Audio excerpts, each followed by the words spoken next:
Hey everyone, Monday, July 1st. People seem to like the last couple videos, especially so. This is a Reminiscent Perspective Part 3.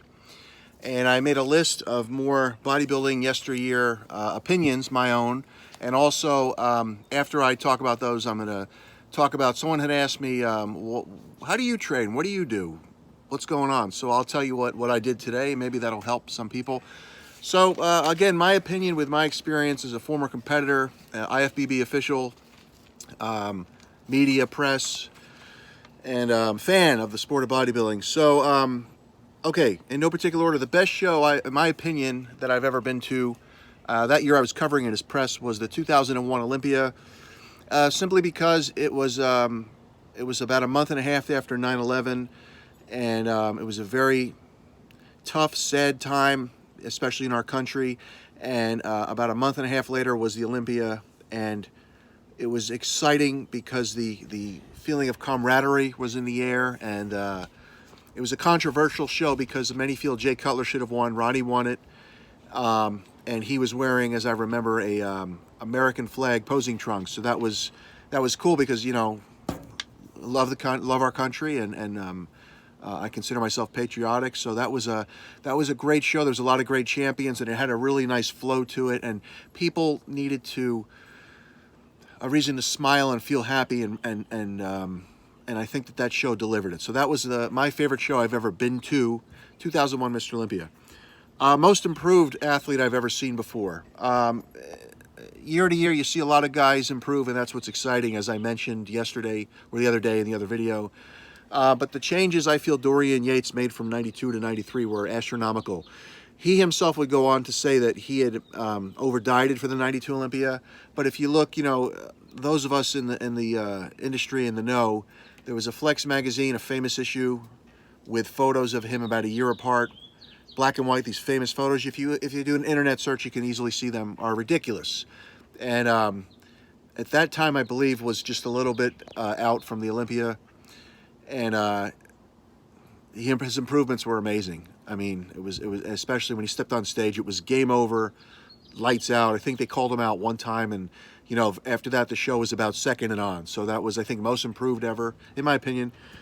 The biggest obstacle in the sport ever overcome. I thought about this, and it has to be Jay Cutler. I think had a record 4 second place finishes to Ronnie Coleman. They had a great rivalry. Well, that goes into what I think the best rivalry ever was in bodybuilding. That's easily, in my opinion, Jay Cutler and Ronnie Coleman, because without Ronnie Coleman, I don't think there would be a Jay Cutler 4-time eventual Mr. Olympia, because I think Ronnie pushed him to improve and be his best. So I was there in 06, and Ronnie was then going for his record, would have been a 9th Mr. Olympia win. No one ever has achieved that yet. And I feel the right decision was made that night. Again, it's a sport of opinion. It's an educated opinion. But Jay was getting better just about every year, and he couldn't be denied. And I was happy for him. So biggest obstacle ever overcome in our sport, Jay Cutler at the 06 Olympia. Biggest rivalry ever, Jay Cutler and Ronnie Coleman. Biggest upset, in my opinion, ever was last year.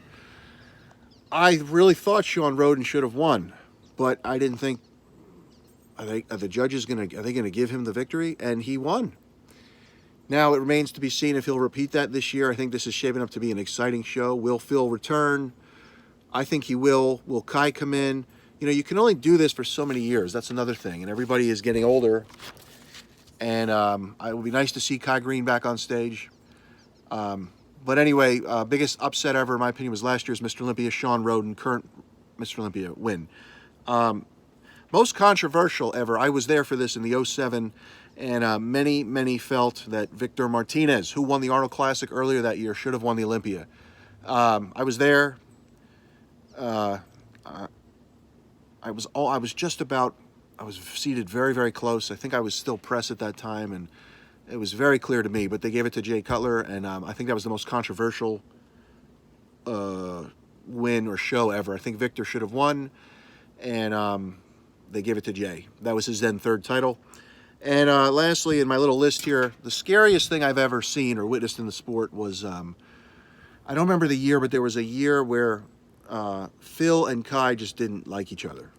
and there was a rivalry there. Both amazing champions, and it looked like they almost came to blows on stage. I mean, it was, I think the head judge, Steve Weinberger, had to shout to knock it off or something of that nature. But that was kind of scary. You know, you don't want to see that on a Mr. Olympia bodybuilding stage, the preeminent show in the world.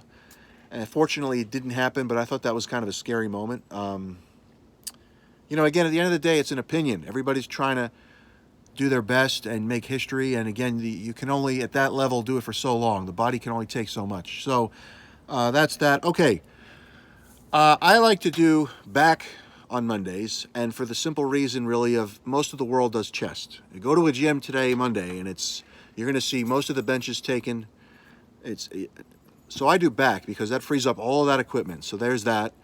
And what I did today for my back workout was started with weighted pull-ups, or the pull-up machine. It's one of the very few exercises, the leaner you get, the stronger you get at it. It makes sense, right? The leaner, the less body weight you're carrying, the more you'll be able to pull yourself up. So I did 3 sets there. Then I proceeded to a neutral grip. Neutral grip pull down. It would make no sense to me after doing 3 sets of pull-ups, pull-up machine, to do the same grip on a pull down. You're hitting essentially the same muscles. So therefore I do a neutral grip, or sometimes reverse grip, to hit the more lower lats, to give more of a cobra shape to the back. So I did that. The other thing is I never, ever, ever do a press behind the neck or a pull down behind the neck. You can cause a rotator injury just by pulling back like that. That feels very unnatural and can do some damage potentially. So you'll never see me do a behind the neck pull down or a press, ever. And I did my share when I was younger. Unfortunately, I didn't get hurt. So the other thing is to be instinctive. You know, I'm a little older now, and my back was, my lower lumbar area was kind of, it's still a little sore. So that told me today, no T-bar rows and no barbell bent over rows. I like to train as heavy and as hard as I can. I feel it has to be earned every week. I like to train for a thick, dense look. You don't get that from machines, in my opinion. You get that from paying the price and the toll of years and years of heavy free weights. And I like that look. But you got to be smart. So I was able to do heavy one-arm rows because I can brace my hand on the bench to stabilize. It's not worth at this juncture getting hurt or injured. So again, no T-bar rows today and no barbell bent over rows. I did 3 sets there of the one-arm rows, trying to keep my back as flat and stable as possible and not doing the old twisting like this. Keep everything straight on, full range of motion down, and then all the way up and through. I then did 3 sets of pullovers, which was nice because I didn't have to move. I could use the same bench. But more importantly, a lot of people consider the pullover, you know, with a dumbbell. The pullover machine, you don't see a lot of those today. The Nautilus machine, I like that machine. But the pullover, a lot of people consider a chest movement. It's a back movement. At least to me it is. It works the serratus muscles and the latissimus. So I always try to include pullovers. 3 sets there. So now we're looking at, I think it was up to 12 sets. And then I generally do 16 sets for back. No more, no less. I did after that 2 sets. I wanted to do the low pulley row, but because of its range of motion, my back is a little sore today. I didn't want to do that. I got to be smart. So I did 2 sets of seated machine rows with an overhand grip because I had a neutral grip employed for the dumbbell row, and I like to do a variant or everything to hit, you know, the intricate musculature that is the back. 2 sets there, and then I finished with 2 sets of hyperextensions. I like to fold my arms and not hyperextend. So I go down slow and I come up till my body is a straight line. I don't like to overdo it. You got to be careful there. And that was my 16 sets. That was it for back. I stretched in between sets, some of them. Then I did some abs after that, and then I did my cardio, and where I was able to study a little of biology because I have 2 tests coming up. And was it smart to do this class in summer? No, but it has to get done, and I have to study. So anyway, I hope that gave you some insight into, you know, what I do. Tomorrow will be, for me, chest and triceps. I like that combination. By the time I get to triceps, they're already thoroughly warmed up from the pressing I've done from the chest, so it works well for me. I'll take Wednesday off and do just cardio. Thursday will be legs, and Friday is shoulders and buys. So 4 days a week of weights for me. Cardio is currently at 5. As my book release comes closer, I will up the cardio a little bit and make adjustments with my nutritional intake to hold on to as much muscle as possible and basically be peeled, be lean, you know, for the ensuing book release. And you do this slowly. You don't want to do a crash course on anything. It takes time. It takes time. When we are trying to lose body fat, we didn't put all that body fat on in 1 week. Don't expect to take it off in 1 week. Do everything slow. Be methodical. If it doesn't feel right, don't do it. Be instinctive. Ask questions. It's a learning process. You're always learning. I did things differently for the photo shoot for Outdoor Physique than I did for Peak Physique and the sequel Complete Physique, because we're getting older. Our bodies are changing. Have to be careful. I kind of like that because it makes you think and be instinctive and be in tune with your body, and it's not cookie cutter. You can't paint by numbers. You always have to be instinctive and learn. Okay, everyone have a great day.